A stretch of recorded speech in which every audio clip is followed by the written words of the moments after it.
زکوٰۃ لے رہا ہے اس کی اتنی بڑی تشہیر کر رہا ہے، الیکٹرانک میڈیا سے چلوا رہا ہے یا جس سے بھی چلوا رہا ہے، سوشل میڈیا کے تھرو چلوا رہا ہے، اور اس کے بعد اس تشہیر کے پیسے بھی زکوٰۃ سے ادا کر رہا ہے، تو کیا وہ جائز ہیں؟ بسم اللہ الرحمن الرحیم۔ دیکھیں اس میں تو دو باتیں ہیں۔ سب سے پہلی بات یہ کہ ایک میرا اپنا بھی تعلق مدارس کے ساتھ رہا ہے بہت عرصے تک، اور ہمارے محمد علی بھائی کا بھی ہے۔ تو مدارس میں جو فنڈس آتے ہیں نا وہ صرف زکوٰۃ کے نہیں آتے، جس کو آپ صدقہ واجبہ کہتے ہیں، صدقہ نافلہ بھی آتا ہے۔ زکوٰۃ کے مصارف اسپیسیفک ہیں جو قرآن نے بیان کیے کہ وہ وہیں لگیں گے، اور پھر ان کی وضاحت میں بہت سارے وسیع تر مفہوم بھی موجود ہیں کہ اس کا معنی کہاں ہے، جیسے قرض کو دینا، قرضہ کو دینا ہے تو اس کی بھی کنڈیشن بیان کی، قرضہ کیسا ہو، کس نوعیت کا ہو، ٹھیک ہے۔ پہلی بات تو یہ ہے کہ کئی مدارس یا کئی تنظیمات سے اتنی واقفیت ہے، ہم جانتے ہیں کہ یہ بل بورڈز لگتے ہیں، اشتہار لگتے ہیں، پینافلس چھپتے ہیں، یہ لگتے ہیں صدقہ نافلہ سے، صدقہ واجبہ سے نہیں لگتے، جو کہ زکوٰۃ ہے یا کسی خاص مقصد کے لیے کوئی فنڈ دیا گیا ہو وہ صدقہ واجبہ میں آتا ہے۔ دوسری بات یہ ہے کہ قرآن کریم فرقان حمید نے جو 8 مصارف بیان کیے ہیں زکوٰۃ کے، اس میں وہ جو سبیل اللہ اپنی سبیلی فی سبیل اللہ کا جو لفظ استعمال ہوا ہے، تو سبیل اللہ کا وسیع تر مفہوم بیان ہوا ہے۔ علماء کی 2 کیٹیگریز ہیں۔ پہلی کہتے ہیں کہ براہ راست جو زکوٰۃ فقیروں کو، مسکینوں کو جو مصارف بیان ہوں انہیں کو دیا جائے، اور کچھ یہ کہتے ہیں کہ فی سبیل اللہ میں یہ چیز بھی شامل ہوتی ہے کہ اگر آپ زکوٰۃ لینے کے لیے، دین کے ہی کام کے لینے کے لیے فنڈس لینا چاہ رہے ہیں اور اس کی تشہیر انہی پیسوں سے کر رہے ہیں تو جائز ہے۔ اسی کے اندر ایک چیز اور بھی ہے کہ زکوٰۃ کے اندر یہ بھی کہا جاتا ہے کہ اگر کوئی آپ کے ادارے میں لوگ کام کر رہے ہیں، اسٹاف کی سیلریز ہوتی ہیں، بجلی کے بلز ہوتے ہیں، تو قرآن نے ہی زکوٰۃ کے اس مصرف کو بیان کیا، عاملین زکوٰۃ والعاملین علیہا، جو زکوٰۃ، کیونکہ اس زمانے میں اگر آپ تاریخ اسلام پڑھیں گے نا تو تاریخ اسلام میں یہ بات موجود ہے، زکوٰۃ لینے کے لیے ادارے موجود تھے، ان اداروں کے اندر ایسے لوگ موجود تھے جو جا کے زکوٰۃ کو وصول کر رہے ہوتے گورنمنٹ کے لیے، اور یہ اسلامی تاریخ بتا رہا ہوں میں آپ کو، اوائل اسلام کی۔ قرآن خود کہتا ہے کہ ایسے جو لوگ تھے نا، ان کی تنخواہ وہ ان پیسوں سے دی جا سکتی ہے، زکوٰۃ لینے کے یہ مجاز ہیں، والعاملین علیہا، یہ قرآن بیان کر رہا ہوں میں آپ کو، یعنی ایسا بھی نہیں کسی مولوی کی بات کر دی میں نے آپ سے۔ کیا بات؟ تو اگر ان کی تنخواہیں دی جا رہی ہیں یا ان کے کچھ اور جو ہے الاؤنسز وہ دیے جا رہے ہیں، ظاہر ہے ایک بندہ ہے ایک ادارے میں کام کر رہا ہے، اس کو آپ کسی کام سے بھیجتے ہیں، وہ اپنی جیب سے پیسے لگا کے تو نہیں جائے گا، اس ادارے سیلری تو دے گا نا۔ ظاہر سی بات۔ قرآن نے اس چیز کو آسان کر دیا کہ جس چیز کے لیے وہ پیسے لینے جا رہا ہے اس میں سے اس کی تنخواہ بن سکتی ہے، کیونکہ وہ گھر چلائے گا اپنا، اور دین نے آپ کو آسانیاں دی ہے، مشکلات سے نکالا ہے۔ علماء کچھ کہتے ہیں کہ زکوٰۃ جن جن لوگوں کو ملنا چاہیے جو قرآن نے بیان کے براہ راست انہی کو دیں، یہ زیادہ اچھا ہے۔ اور کچھ علماء اس کا مفہوم یہ بھی بیان کرتے ہیں آج کل کے حالات کے تناظر میں، کیونکہ دیکھیں وقت کے ساتھ چیزیں بدلتی ہیں، جدت آ گئی ہے، کتنی ساری چیزیں جو اگر آپ دین اسلام کے اوائل سے پڑھیں تو اس میں اصل موجود ہے لیکن طریقہ بدل گیا ہے۔ نماز کو دیکھیں آپ، پہلے جب جماعت ہوتی تھی تو مکبرین موجود تھے، پہلے اللہ اکبر کہا، پیچھے سے سن کے کسی نے اللہ اکبر کہہ دیا، اس کو آسان کیا گیا، مائک آ گیا آپ کے پاس، لاؤڈ اسپیکر ہے، پہلے وہ کیا کہتے ہیں مسجد کا جو مینارہ ہوتا ہے اس پہ کھڑے ہو کے اذان دی جاتی تھی تاکہ لوگوں تک آواز پہنچے، اب وہ آسان ہو گیا، جدت آ گئی، اب مائک میں اذان دی جا رہی ہے آپ کی۔ جہاز کا جو سفر تھا وہ نہیں تھا پہلے، کیونکہ جہاز موجود نہیں تھا، حج کے لیے کیسے جا رہے ہیں؟ پیدل، اونٹ پہ جا رہے ہیں، کئی دن مہینے لگ رہے ہیں، اب یہ آسان ہو گیا۔ زکوٰۃ دی جاتی تھی پہلے سونا چاندی ان کرنسیوں میں، لیکن اب نوٹ میں دی جاتی ہے، تو جدت کے اعتبار سے بہت سارے فیصلے بدلے جاتے ہیں اور وہ دین سے ٹکراتے نہیں ہیں، وہ حالات کے تناظر میں کرنا پڑتا ہے آپ کو۔ تو اسی طرح زکوٰۃ پہلے ڈائریکٹ براہ راست ایسے لوگوں کو دی جاتی تھی کیونکہ حکومت اسلامیہ تھی، لوگ نیک تھے، پاکیزہ تھے، پتہ ہوتا تھا کون جھوٹا ہے کون سچا ہے، ان کا ریکارڈ ہوتا تھا، یعنی اگر وہ بددیانتی بھی کر رہا تو اس کو سزا ملتی تھی اسلامی اعتبار سے۔ اب یہ چیزیں بڑا مشکل ہو گیا ہے، تو اس لیے جن کو ابھی آپ دیکھیں، اب زکوٰۃ اور فطرے کی بات بھی چھوڑیں، آپ روڈ پہ بیٹھے ہیں، 10 بندے آپ سے مانگنے آئیں گے، آپ پہچان نہیں سکیں گے کون سچ بول رہا ہے کون جھوٹ بول رہا ہے، وہ ایسے پروفیشنل ہوتے ہیں۔ ایسے میں پھر آپ اس کو کیسے پہچانیں گے، کیسے مطلب یہ طے کریں گے کہ یار یہ مستحق ہے یا نہیں ہے؟ تو اب حالات بہت مشکل ہو گئے ہیں، اس لیے جدت کے اعتبار سے فیصلے کرنے پڑتے ہیں کچھ جو قرآن حدیث سے ٹکراتے نہیں ہیں بالکل۔ زکوٰۃ مستحقین کو ہی دینی چاہیے جو قرآن نے بیان کی ہے، اور اگر اس کے لیے کوئی پبلسٹی کی جاتی ہے جس سے اور لوگ متوجہ ہوں اور فنڈس آئیں اور لوگوں کی مدد کر سکیں تو یہ بھی بالکل جائز عمل ہے، اس میں ایسی کوئی بات ہی نہیں ہے۔ بالکل ٹھیک ہو گیا جناب علی، اور یقیناً جو ہے وہ یہ چیز بھی جس طرح بھی گفتگو ہو رہی تھی تو جتنے مصارف ہوں سارے کے سارے بیان ہوئے، اور یہ بات بالکل ٹھیک ہے کہ وہ کہاں کہاں کیسے کیسے ہونے چاہیے۔ اچھا ایک اور چیز علامہ صاحب، جیسے ابھی ہم نا ایک بڑا ٹرینڈ دیکھتے ہیں یہ سیر و افطار کا، سڑکوں پر جو سیر و افطار کروائی جاتی ہے، جو چیزیں ہمارے پاس ملٹیپل آرگنائزیشنز ہیں وہ کروا بھی رہی ہیں نا. ابھی جو سیر و افطار کے پروگرامز ہیں، اب چونکہ دو طرح کے بتا دیا کہ ایک تو زکوٰۃ ہو گیا جی، پھر ایک وہ صدقات ہیں، صدقہ نافلہ اور وہ دیگر چیزیں جو ہوتی ہیں جو لوگ ویسے ہی دے رہے ہوتے ہیں. تو کیا ان چیزوں سے نارملی لوگوں کو اس طرح سے افطار و سحر کروانا یا اتنے بڑے پیمانے پہ اس کو سجا کر پراپر اور وہ 30 دن تک افطار سحر کروانا یہ صحیح عمل ہے؟ دیکھیں اگر یہ زکوٰۃ کے پیسے سے ہو رہا ہے تو پھر تو میں بالکل بھی اس کی فیور میں نہیں جاؤں گا. اس کی بہت بڑی وجہ آج کے حالات دیکھیں نا آپ، ایک بہت بڑی تعداد یہاں افطاری میں سحری میں وہ ہوتی ہے جو ان کے پاس گھر بھی موجود ہیں، جن کے پاس کھانا پینا بھی ہوتا ہے. بعض اوقات وہ صرف دیکھنے تفریحاً آتے ہیں، یا ایسا ہوتا ہے وہ ٹریول میں ہوتے ہیں. تو اس طرح کے جو معاملات ہیں ان کو زکوٰۃ سے نہ کیا جائے. صدقہ نافلہ اس کے لیے بہت مل جاتا ہے ماشاء اللہ، ایسا نہیں ہے، لوگ دینے والے ہیں، لیکن پھر بھی زکوٰۃ سے کیا جا رہا ہے. تو اگر اللہ کے راہ کے مسافر کو آپ کھانا کھلا رہے ہیں زکوٰۃ کے پیسوں سے، آپ وہ کھلا سکتے ہیں. لیکن میں جتنا جانتا ہوں یہ ہر بندہ زکوٰۃ سے نہیں کرتا یہ کام، اور لوگ اس معاملے میں زکوٰۃ دیتے بھی نہیں ہیں. یعنی وہ ہر بندہ یہ تھوڑی ہے کوئی نکال کے 5 لاکھ دے رہا ہے. لوگ آپ کہتے ہیں جی آپ کو افطاری کروانی کچھ پیسے، آپ 500 روپے نکال کے دیتے ہیں، وہ زکوٰۃ تھوڑی ہوتی ہے. اس کے ذہن میں زکوٰۃ کا تصور بھی نہیں ہوتا دینے والے کا. تو موسٹلی یہ زکوٰۃ فطرے سے ہوتا بھی نہیں ہے، نہ یہ اس کے لیے کوئی خاص ایسا فنڈ لیا جاتا ہے جو خاص جگہوں پہ لگے گا. یہ نافلہ ہوتا معاملہ، اسی سے کیا جاتا ہے، لیکن زکوٰۃ سے بھی کیا جا رہا ہے تو کیا جا سکتا ہے، لیکن کرنا نہیں چاہیے. میں آپ کو بتاؤں ایسے اگر ہم دیکھیں بانٹتے رہیں نکالتے رہیں گے نا تو پھر ایک وقت وہ آئے گا کہ جن کو زکوٰۃ دینی تھی ان تک پہنچے گی نہیں. صحیح. ایسا تو پھر آپ بڑھاتے رہیں گے نا مفہوم کو تو پھر بہت نکل جائے گا. پھر جن تک پہنچنی تھی واقعی نہیں پہنچے گی. طریقہ ہے زکوٰۃ دینے کا یہ کہ آپ لوگوں کا ڈیٹا اپنے پاس رکھا کریں. ویسے بھی تو لوگوں کے گھروں کی خبریں ہمیں ہوتی ہے نا بہت، کس کے گھر میں کیا جھگڑا ہو گیا، کس کے گھر میں طلاق ہو گئی، ان چیزوں کی خبریں بھی رکھیں ہم، اور خاموشی کے ساتھ زکوٰۃ ایسے اس کے گھر پہ پہنچا کے آ جائیں کہ اس کی عزت نفسی خراب نہ ہو، اس کی مدد بھی ہو جائے، ہم اس کو فائنینشیل والا اسٹیبل کر دیں. یہ طریقہ ہے. لیکن اگر ہو رہا ہے یہ افطار والا آپ کہہ رہے ہیں تو ٹھیک ہے، اس کی اجازت تو ہے، بس اس انداز میں ہونا نہیں چاہیے. بالکل ٹھیک ہو گیا جناب علی. اور مطلب ایک جو ہے وہ ایک سلسلہ ہے جو مختلف تنظیمیں، چاہے وہ حیدرآباد ہو، وہ کراچی ہو، ملٹیپل شہر ہوں، وہاں پر یہ ہو رہی ہوتی ہیں. تو اس حوالے سے میں نے سوچا کہ یہ سوال لے لیا جائے. خیر میں دوبارہ آگے بڑھوں گا عرفان صاحب کو جانب اور دوبارہ گفتگو کو آگے بڑھاتے ہیں. جی دوبارہ بولیے گا. جی جی صحیح ہو گیا، ٹھیک ہے جی. اوکے صحیح ہے سر. ایک سوال آیا ہے میرے پاس نا کہ جو آپ کی یونین آف جرنلسٹ ورکرز ہے وہ اس وقت کیا کر رہی ہے، اور اسپیشلی سوال یہ آیا ہے کہ جس طرح ابھی آپ نے ڈیجیٹل میڈیا کو ان کروایا چیزوں میں، تو اس کے کیا اغراض و مقاصد ہیں اور یہ آگے جا کے کس طرح مزید کام کریں گے؟ دیکھیں جہاں تک Pakistan federal union of workers کا تعلق ہے، اس کی بنیاد رکھنے کی ضرورت اس لیے پیش آئی کہ جو پی ایف یو جیز کے یونٹس مختلف شکلوں میں پہلے کام کر رہے تھے وہ اپنے ٹریک سے ہٹ گئے تھے، اور صحافیوں کی فلاح و بہبود کے حوالے سے جو پرفارمنس تھی وہ صفر تھی. بنیاد رکھی گئی اسی نسبت سے Hyderabad union of journalist workers affiliated ہے ان P F U J workers کے ساتھ. ہم نے حیدرآباد شہر میں ایونٹس کا سلسلہ شروع کیا. صحافیوں کی فلاح و بہبود ہم نے بغیر تشہیر کے خاموشی کے ساتھ شروع کی، اور الحمدللہ ہماری یہ کاوشیں اتنا رنگ لائیں کہ جو ہمارے سامنے دوسری یونینز کام کر رہی تھیں انہوں نے بھی اس کو شروع کیا. وہ بھی اب مختلف شکلوں میں کام کر رہی ہیں، صحافیوں کی فلاح و بہبود کی کوشش کر رہی ہیں. اور میں سمجھتا ہوں کہ Hyderabad union of journalist workers 100% کامیاب رہی کہ انہوں نے مجبور کیا ہم نے ان لوگوں کو کہ وہ آئیں اور وہ صحافیوں کی فلاح و بہبود کریں. ہر کسی کو اپنا حصہ ڈالنا ہے، مقابلہ ہونا چاہیے، اور مقابلہ ہونا چاہیے پازیٹیو. کام کریں، سامنے بھی کام کریں، ہم بھی کام کر رہے ہیں.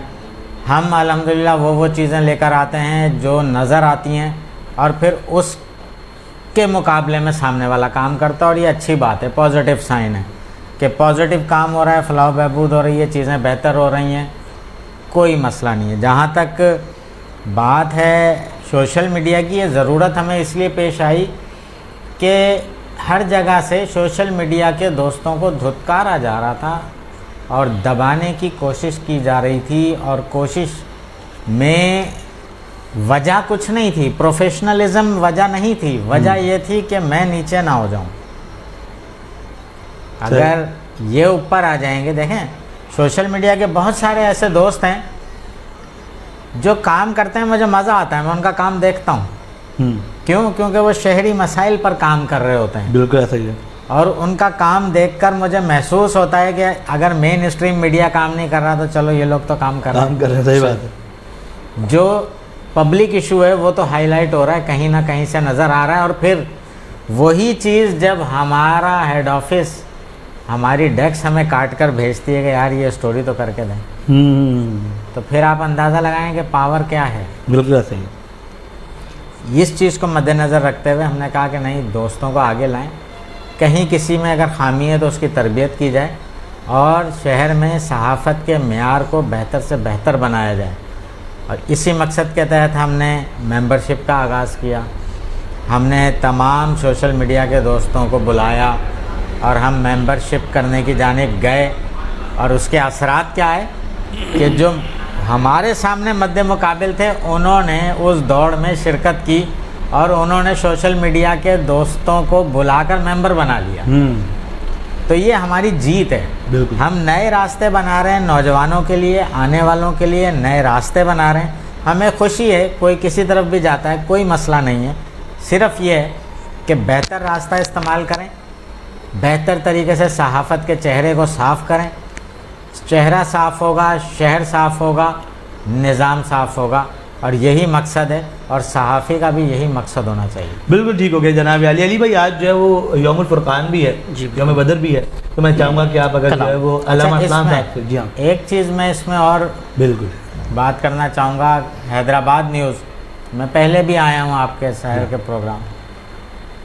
حیدرآباد یا سندھ بلکہ پاکستان لیول پر اس باقاعدگی سے, اس سنجیدگی سے, میں سمجھتا ہوں زہر زئی جس طرح ہر سال رمضان ٹرانسمیشن کرتے ہیں, یہ قابل تعریف بات ہے. اور یہ ایک صحافی کر سکتا ہے جس کو اپنے پیشے سے لگاؤ ہے, لگن کے ساتھ چیزوں کو کرنا. اور پھر آپ لوگ جس طرح بطور اینکر پرفارم کرتے ہیں ایک کانفیڈنس کے ساتھ, یہ واقعی قابل تعریف بات ہے. بہت شکریہ عرفان بھائی, بہت شکریہ. اور یقیناً جو ہے وہ دیکھیں ہم لوگ, میں آپ کو سچ بتاؤں تو ہم لوگ سیکھے ہوئے یہیں کے ہیں. عزیر بھائی سے بہت کچھ سیکھا, عرفان صاحب یہاں موجود ہیں, اور اس بات میں کوئی مجھے کہنے میں دو رائے نہیں ہے کہ میں نے بہت کچھ سیکھا. جب ہم بیٹھے, میری بہت ساری ملاقاتیں ہوئی عرفان صاحب سے وہاں پہ ہیڈ آفس میں ان کے, جب ہم گئے تو جی یقینی طور پہ بہت کچھ سیکھنے کو ملتا ہے. اور سیکھنے کا عمل ہی ہوتا ہے جو انسان کو آگے بڑھاتا ہے. انفارچونیٹلی میرے خیال میں شہر حیدرآباد میں وہ مواقع فراہم نہیں کیے جاتے نوجوانوں کو according to electronic media, ministry media, کہ اگر وہ مواقع فراہم کیے جائیں تو بہت سارے لوگ کیپیبل ہوتے ہیں کام کرنے کے, بٹ انہیں وہ راستے نہیں مل رہے ہوتے. لیکن پھر بھی ہم اپنی مدد آپ کے تحت کوشش تو کر رہے ہیں. اور پھر وہ الیکٹرانک میڈیا ہو, وہ پرنٹ میڈیا ہو, وہ ہمارا سوشل میڈیا ہو, کوئی بھی ہو, کام ہونا چاہیے اور کام نظر آنا چاہیے. یہ بہت بڑی بات ہے. ایک چیز آپ نے بات کی نا, نوجوانوں کو موقع نہیں ملتے. جرنلزم میں جب سے آیا ہوں الحمدللہ مجھے دوست جو میرے سینئرز ملے, ان سے میں نے جو سیکھا میں نے آگے اس چیز کو استعمال کیا. جہاں جہاں میں چینلز میں رہا الحمدللہ ٹیم میرے ساتھ رہی اچھی خاصی, اور میں نے ہمیشہ اپنی ٹیم کو آزاد چھوڑا میدان میں کام کرنے کے لیے. گو کہ میرے سینئرز مجھے کئی بار یہ کہتے نظر آئے کہ آپ کی کرسی خطرے میں پڑ جائے گی. مگر کیا ہے کہ جب آپ نوجوان کو کام کرنے کا موقع دیتے ہیں تو آپ ایک نیا پھول مارکیٹ میں لے کر آتے ہیں, اور اس کی خوشبو سے معاشرہ جو ہے وہ بہتر ہوتا ہے. میرے پاس اتنا تجربہ ہے کہ مجھ پر کوئی فرق نہیں پڑتا, میں کسی کو موقع دوں گا تو وہ پالش ضرور ہوگا. بالکل ایسا ہی, بالکل ایسا ہی. مگر سینئرز یہ سمجھتے نہیں ہیں, چاہے وہ ملک کے کسی بھی شہر میں بیٹھے, نہیں سمجھتے, نہیں موقع دیتے, نہیں آگے آنے دیتے. ایسا ہی, بالکل ایسا ہی. میں بھی یہی بات کر رہا تھا نا کہ الیکٹرانک میڈیا پر موقع آپ کو تبھی ملے گا جب آپ کی سوشل میڈیا پہ ویورشپ ہوگی. پھر وہ چاہے آپ کچھ بھی کرتے ہوں آپ کو موقع مل جائے گا. اور ہم اس کا نتیجہ دیکھ رہے ہیں ابھی کے رمضان نشریات میں کہ کیا کیا ہو رہا ہے, صرف اسی وجہ سے کہ دیکھنے والے ہیں, ویورشپ ہے تو جی ان کو موقع ملا ہوا ہے. لیکن خیر علی بھائی, تو میں بات کر رہا تھا آج کے دن کے حوالے سے, تو ارسلان صاحب میں چاہوں گا کہ آج کے دن کے حوالے سے کچھ گفتگو ہو جائے, اس کے بعد پھر ہم, چونکہ اب وقت بھی ہمارے پاس کمی ہے, تو ہم پھر اینڈ کی طرف جائیں گے. تو یوم الفرقان آج حضرت مقصد غزوہ بدر, یہ میرا سوال ہے. بسم اللہ الرحمن الرحیم. وہ آپ نے سوال کیا تھا مجھ سے افطار والا, میرے دوست بھی ہیں، بھائی بھی ہیں، بلکہ میں کہوں گا استاد مفتی عثمان حیدر صاحب فیصل آباد، ان کا ایک میسیج آیا مجھے ابھی واٹس ایپ، اور ایک چیز کی طرف توجہ دلائی انہوں نے، اور انہوں نے کہا کہ یہ جو باہر افطار سحری ہوتی ہے نا، یہ زکوٰۃ کے پیسوں سے نہیں ہوتی کبھی بھی، یہ صرف اور صرف ان پیسوں سے ہوتی ہے جو لوگ دیتے ہیں بخوشی، یا اس کے لیے خاص لوگوں سے مانگا جاتا ہے۔ زکوٰۃ میں مسئلہ یہ آتا ہے کہ زکوٰۃ جب کسی کو آپ دیتے ہیں اس کو آپ اس کا مالک بناتے ہیں۔ اچھا، اس میں جتنے بھی لوگ موجود ہیں، اگر یہ غریب مستحق ہے نا، تو آپ اس نیت سے ان کو سحری افطاری کرا دیں، ہاں بھائی زکوٰۃ دے رہا ہوں، تو ادا ہو جائے گی یعنی زکوٰۃ۔ اگر یہ نیت نہیں ہے تو پھر آپ زکوٰۃ کے پیسے سے دے نہیں سکتے، لیکن وہ والی بات میری انہوں نے سیکنڈ کر دی کہ یہ زکوٰۃ کے پیسے سے ہوتا ہی نہیں ہے، اور وہ بہت بڑے عالم دین ہیں، ان کے 2 یا 3 تو ادارے ہیں فیصل آباد میں، تو میں ان کا شکریہ ادا کرتا ہوں کہ میری بات کو سیکنڈ کیا انہوں نے۔ بہرحال آپ نے سوال پوچھا، اب وقت کے دامن میں اتنی گنجائش نہیں ہے، لیکن میں مقصد غزوہ بدر پہ آتا ہوں، کیونکہ ابھی آپ جا کے ٹی وی کے کسی بھی چینل کو دیکھیں گے تو وہاں غزوہ بدر کے واقعے کو بیان کیا جا رہا ہوگا، اور اچھی بات ہے، ہونا بھی چاہیے، لیکن اس وقت جو حالات ہیں میرے ملک کے یا امت مسلمہ کے، اس میں ہمیں صرف غزوہ بدر کا واقعہ ہی نہیں سننا بلکہ مقصد غزوہ بدر کو سمجھنا پڑے گا۔ قرآن کریم فرقان حمید نے مسلمانوں کو ایک شرط کے ساتھ ایک بشارت دی تھی، ولا تہنوا ولا تحزنوا وانتم الاعلون۔ قرآن کہتا ہے کہ نہ تم کمزور پڑو نہ تم غمگین ہو، وانتم الاعلون، تم ہی غالب آؤ گے، مگر شرط یہ رکھی کہ ان کنتم مؤمنین، اگر تم مومن ہو تو۔ اچھا، مومن ہوں گے تو ہی ہم غالب آئیں گے، ہم کمزور نہیں پڑیں گے، ہمیں غمگین ہونے سے بھی منع کیا گیا۔ مومن کیسے ہوں گے، اس کی کیا مثال ہے؟ یعنی کوئی ایسا آئیڈیل بھی تو مومن موجود ہو جس کو دیکھ کے ہم کہیں ایسا مسلمان بننا ہے، تو اس کی مثال بھی قرآن نے بیان کی، فآمنوا بمثل ما آمنتم به، کہ حضور علیہ الصلوۃ والسلام کے صحابہ جو غزوہ بدر میں بھی موجود تھے، ایسا ایمان لے کے آنا ہے۔ اب ہمیں دیکھنا یہ پڑے گا کہ ان کا ایمان کیسا تھا۔ اگر غزوہ بدر کو آپ پڑھتے ہیں تو غزوہ بدر کے واقعے میں آپ کو اتنی ساری چیزیں ملتی ہیں، بلکہ میں تو یہ کہتا ہوں کہ شاید اگر رہتی دنیا تک مسلمانوں کو اپنی ڈائریکشن سیٹ کرنے کے لیے صرف غزوہ بدر کے واقعے پر ہی اگر ان کی توجہ رہ جائے تو میں سمجھتا ہوں کہ ان کے تمام معاملات بالکل صحیح ہو جائیں۔ غزوہ بدر میں سب سے پہلی چیز آپ دیکھیے کہ ایک لاجیکل بات ایک دماغ میں آتی ہے کہ جب آپ کسی کے ساتھ لڑنے جاتے ہیں تو آپ کی اور ان کی تعداد برابر ہو اور آپ کے پاس ساز و سامان بھی ویسا ہو جیسا سامنے ہو۔ اس اعتبار سے آپ دیکھتے ہیں تو غزوہ بدر جو ہے تعداد کے اعتبار سے انتہائی غیر متوازن جنگ تھی۔ یہاں 313 ہیں تو وہاں 1000 ہیں، 3 گنا زیادہ۔ جہاں کچھ گھوڑے اور اونٹ ہیں تو وہاں کئی سینکڑوں کے حساب سے ہیں۔ جہاں 6 تلواریں ہیں تو ان کے پاس 1000 تلواریں ہیں۔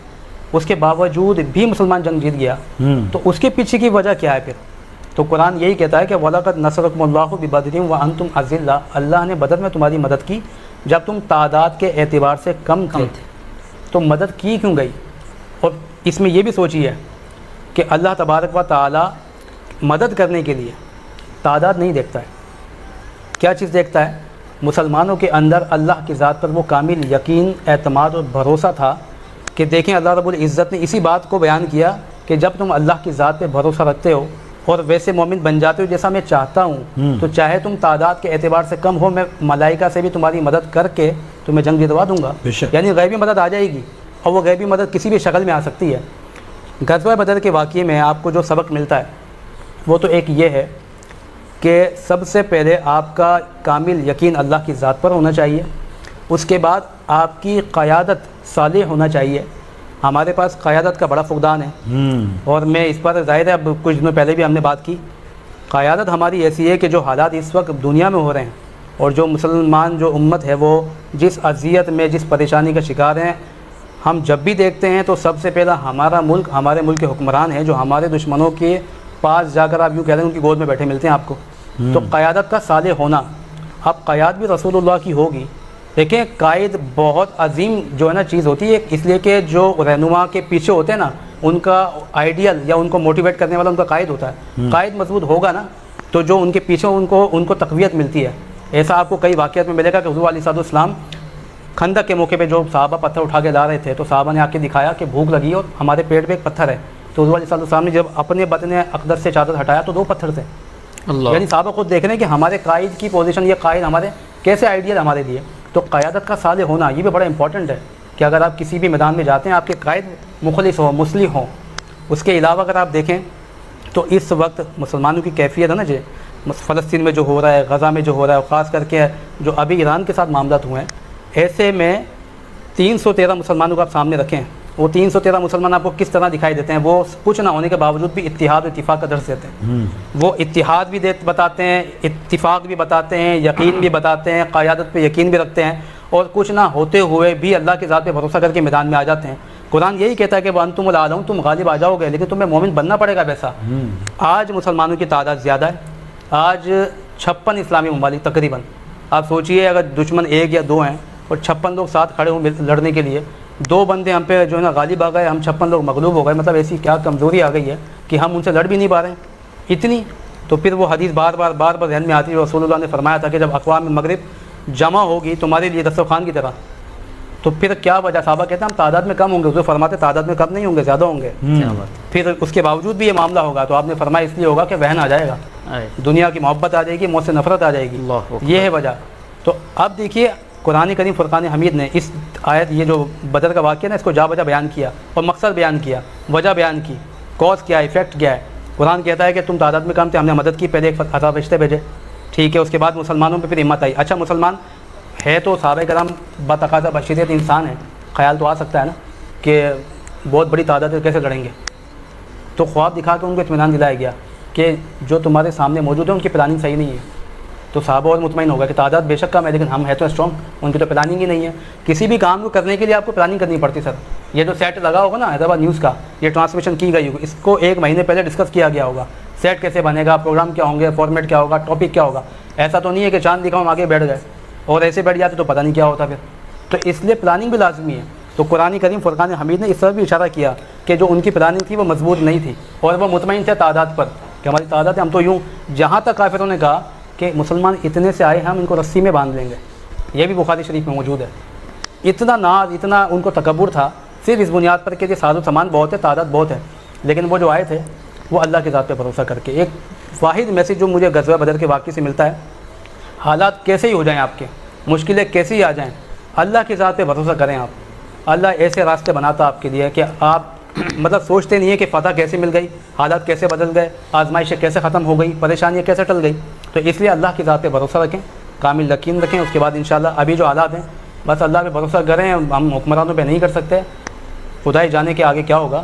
جتنے بھی حالات آگے بڑھتے جا رہے ہیں یہ بالکل قیامت کی نشانیاں ہیں. اور اس میں ایک چیز ذہن میں رکھیے گا، نہ مایوسی نہیں لانی ہے ہم نے. وہ یہ ہے کہ حدیث میں یہ بھی ہے کہ مسلمان جو نا وہ مارے جائیں گے بہت زیادہ، ان کو آزمائش کا سامنا ہوگا. مگر ایک وقت وہ بھی آئے گا کہ پوری دنیا پر اسلام کی حکومت بھی ہوگی. وہ اشفاق میں صاحب کا ایک قول یاد آ گیا، وہ کہتے ہیں کہ ہم دنیا میں مارے اس لیے جا رہے ہیں کہ ہم مسلمان ہیں، وہ قیامت میں پکڑے اس لیے جائیں گے کہ ہم مسلمان تھے ہی نہیں. تو یہ دونوں چیزیں بڑی اپوزٹ ہے. ہم کو سمجھنا پڑے گا کہ ہم پیٹ رہے ہیں، وہ سمجھ رہا ہم مسلمان ہیں، وہ اس لیے مار رہے ہیں ہمیں، اصل میں ہم مسلمان ہے ہی نہیں، ورنہ ہم ایک جگہ کھڑے ہوتے ہیں. تو غزوہ بدر سے ہم کو جو سبق ملتا ہے وہ یہ کہ اتحاد رکھیں، اتفاق رکھیں اور اللہ کی ذات پہ بھروسہ کریں. بالکل جناب علم دیں کے کلام کی جانب. جی بالکل، میں گزارش کرتا ہوں جناب فراز علی قادری صاحب سے کہ نعت رسول مقبول صلی اللہ تعالیٰ علیہ وسلم کو نذرانہ پیش فرمائیں. مجھ پہ کتنا نیازی کرم ہو گیا، دنیا کہنے لگی پنجے تن کا گدا، جب سے میں اس گھرانے کا نوکر ہوا سب سے اچھی میری نوکری ہو گئی. فراز علی قادری صاحب.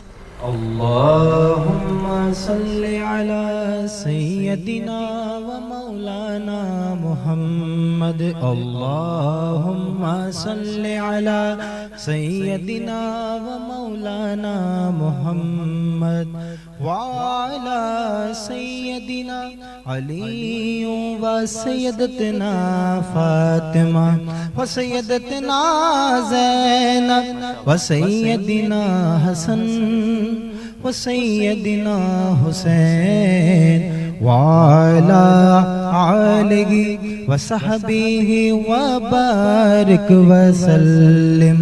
پیارے نبی کی ذات پر رب کا درود ہے، پیارے نبی کی ذات پر رب کا درود ہے. سلطان دو جہان پر، سلطان دو جہان پر ہم سب کا درود ہے. اللہم صلی علی سیدنا و مولانا محمد. اللہم صلی علی سیدنا و مولانا محمد. پڑھیے اگر درود تو ملتا ثواب ہے، پڑھیے اگر درود تو ملتا ثواب ہے، بلغ العلا بکمالہ وشفت دجا بجمالہ، حسنت جمیع خصالہ، صلو علیہ وآلہ، پڑھیے اگر درود تو ملتا ثواب ہے، بھیجے اگر سلام تو آتا جواب ہے، اللہم صلی علی سیدنا و مولانا محمد، اللہم صلی علی سیدنا و مولانا محمد۔ اللہ کے شیر ہے در کرار پر درود، علی مولا اللہ کے شیر ہے در کرار پر درود، اللہ کے شیر ہے در، اللہ کے شیر ہے در کرار پر درود، حضرت حسن حسین کے کردار پر درود، بے دم یہی تو پانچ گئے مقصود کائنات، بے دم یہی تو پانچ گئے مقصود کائنات، خیر النساء حسین و حسن مصطفیٰ علی، اللہم صلی علی سیدنا و مولانا محمد، اللہم صلی علی سیدنا و مولانا محمد۔ مرو جب فراز کی ہے دعا ہو لبوں پہ یا نبی مصطفیٰ، مرو جب فراز کی ہے دعا ہو لبوں پہ یا نبی مصطفیٰ، میرے کفن پر ہو لکھا ہوا، میرے کفن پر ہو لکھا ہوا، صلو علیہ وآلہ، پڑھیے اگر درود تو ملتا ثواب ہے، بھیجے اگر سلام تو آتا جواب ہے، اللہم صلی علی سیدنا و مولانا محمد۔ جنت میں مصطفیٰ کے صحابہ جہاں رہے، ہاں جنت میں مصطفیٰ کے صحابہ جہاں رہے، یا رب میری دعا ہے، یا رب میری دعا ہے، میرے بابا وہاں رہے، اللہم صلی علی سیدنا و مولانا محمد۔ جنت میں مصطفیٰ کے صحابہ جہاں رہے، یا رب میری دعا ہے، محبت خان وہاں رہے، اللہم صلی علی سیدنا و مولانا محمد۔ دعا ہو گئی ہے والد صاحب کے لیے، تو والدہ کے لیے بھی دعا۔ جی جی بالکل بالکل۔ جنت میں سیدہ کی کنیزیں جہاں رہے، جنت میں سیدہ کی کنیزیں جہاں رہے، جنت میں سیدہ کی کنیزیں جہاں رہے، یا رب میری دعا ہے، یا رب میری دعا ہے، یا رب میری دعا ہے، میری ماں وہاں رہے، اللہم صلی علی سیدنا و مولانا محمد۔ ماشاءاللہ ایک بہت ہی فراز قادری صاحب بہت پیارے انداز سے آپ نے ہدیہ نعت پیش فرمائی۔ اللہ کریم آپ کا یہ پڑھنا، ہم سب کا سننا اور یہ ذوق و شوق کا برقرار رہنا اپنی بارگاہ میں قبول و منظور فرمائے۔ بڑا یونیک انداز سے پڑھا، کیونکہ یونیک والوں کا ساتھ بھی ہمارے ساتھ ہے، یونیک بائک ہے، یونیک بیٹری والے ہیں، یونیک اجوا کوکنگ آئل بھی ہمارے ساتھ ہے، اور اجوا کوکنگ آئل، یونیک بیٹری اور یونیک موٹر سائیکل بنانے والی بہت ہی پیاری گرینڈ افطاری ہر سال کی طرح اس سال بھی کریں. میں تو کراچی تھا مگر ماشاءاللہ بہت پیارے انداز سے مینجمنٹ کے اعزاز میں یونیک گروپ آف کمپنیز جو ہے انڈسٹریز کی جانب سے ایک بہترین یہ پروگرام ہوتا ہے افطار ڈنر کا، اور ماشاءاللہ ایک منظم طریقے سے کیا جاتا ہے. دعا کرتے ہیں اللہ کریم حاجی زبیر گھنگرہ صاحب، علی گھنگرہ صاحب، اویس گھنگرہ صاحب اور جتنے بھی گھنگرہ فیملی، اللہ کریم سب کو آباد و شاد فرمائے. جی آمین. اب آپ کراچی کیا کرنے گئے تھے؟ ٹرانسمیشن میں گئے تھے. تو آپ نے مس کر دی؟ جی بالکل، مگر پہنچ چکا ہے. ارے واہ، وہ دیکھا، یہ محبت ہے میں کہتا ہوں یونیک والوں کی آپ سے نا. اسی بات پر نا مجھے بتایا گیا کان میں کہ آج یہ جو آئل کا یعنی لبیک والوں کا یہ آئل کی جو بوٹل ہے جب ساتھ لے کے یہ بھری ہوئی نہیں، یہ خالی کر کے دیں گے. بوٹل کی بات، سبحان بوٹل، سبحان اللہ، کیا بات ہے بھائی. لبیک پیٹرول جو ہے وہ مہنگا ہو رہا تو اس میں پیٹرول بھر کے لا سکتے ہیں. کیا علامہ صاحب واہ، کیا بات. پیٹرول میں کہہ رہا ہوں 55 روپے بڑھا ہے آج. تو آپ ایک کام یہ کریں کہ آپ جو ہے نا وہ یہ والا پیٹرول ڈالنا شروع کر دیں، اس پہ چلائیں لبیک پہ. ٹھیک ہے، لبیک ہی کہتے رہیں گے پھر تو.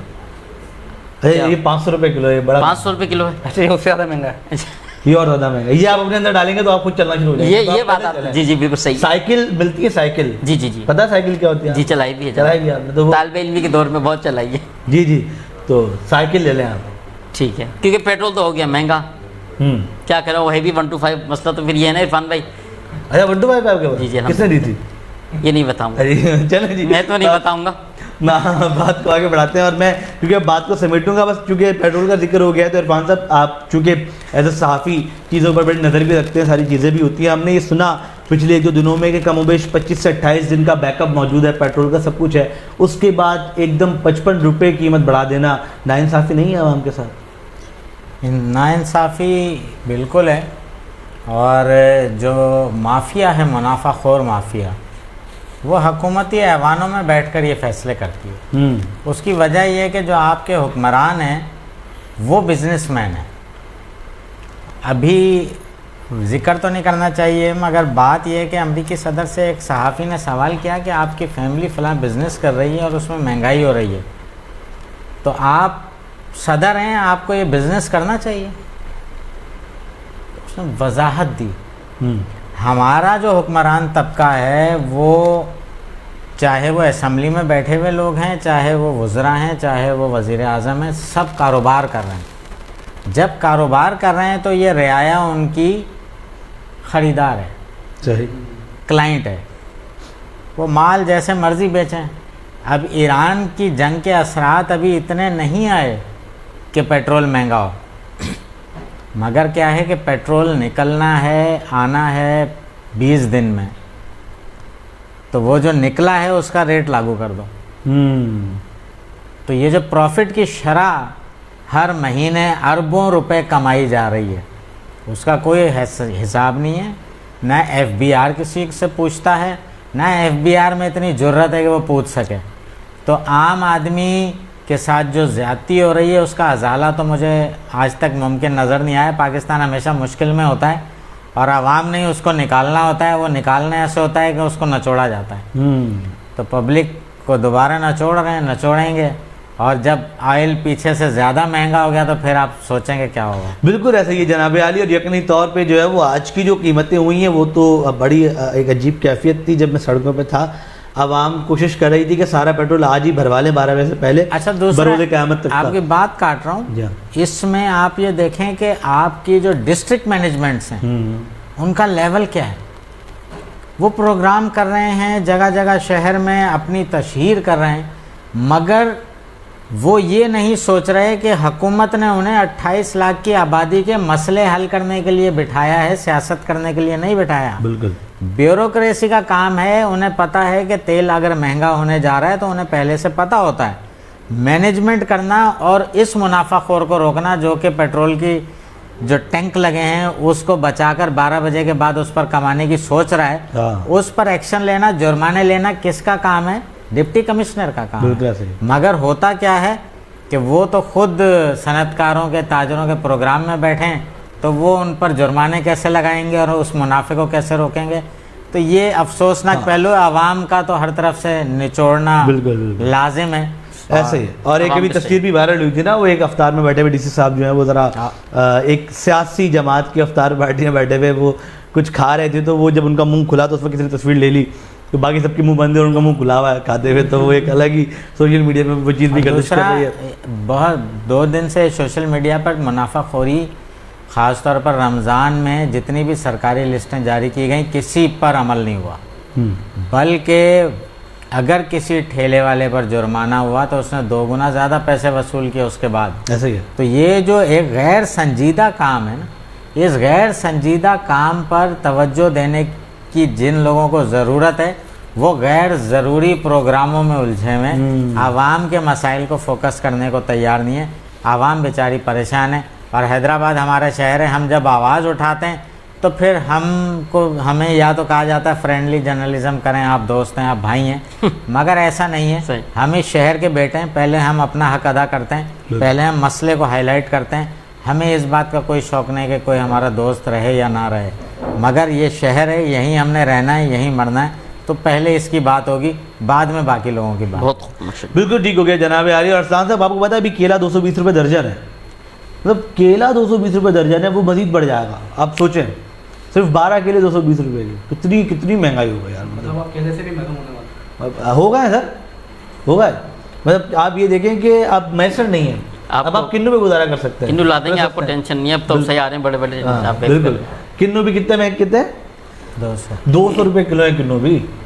آپ 12 نمبر آ جائیں گے, میں آپ کو 100 روپے میں دلاؤں گا انشاءاللہ. 20 روپے کا 12 نمبر ڈیفینس کا بہت بڑا میں کہہ رہا ہوں خربوزے تک چلے جاتے ہیں میرے خیال زیادہ مناسب رہے گا. 250 روپے لیکن مناسب رہتا ہے, ذرا سائز میں بڑا ہوتا ہے نا, تو میرا خیال ہے کھجوروں پہ اکتفا کر لیں, کافی رہے گا. کیا بات ہے, آپ کو غزوہ بدر کا میں نے واقعی بتایا نا, آپ کو ساری چیزیں ذہن میں رہیں گی. اچھا, بدر کے میدان کی بات کی, میرا جانا ہوا تو وہاں جانے کے بعد تو ایک عجیب ہی روحانی جناب علی. خیر میں اب کیونکہ وقت ہمارے پاس جو ہے وہ قلیل ہے, میں نے باتوں کو سمیٹنا بھی ہے, تو جناب عرفان صاحب میں چاہوں گا بس آخر میں مختصراً کوئی پیغام اگر آپ دینا چاہیں ہمارے دیکھنے والوں کو تو دے دیجیے.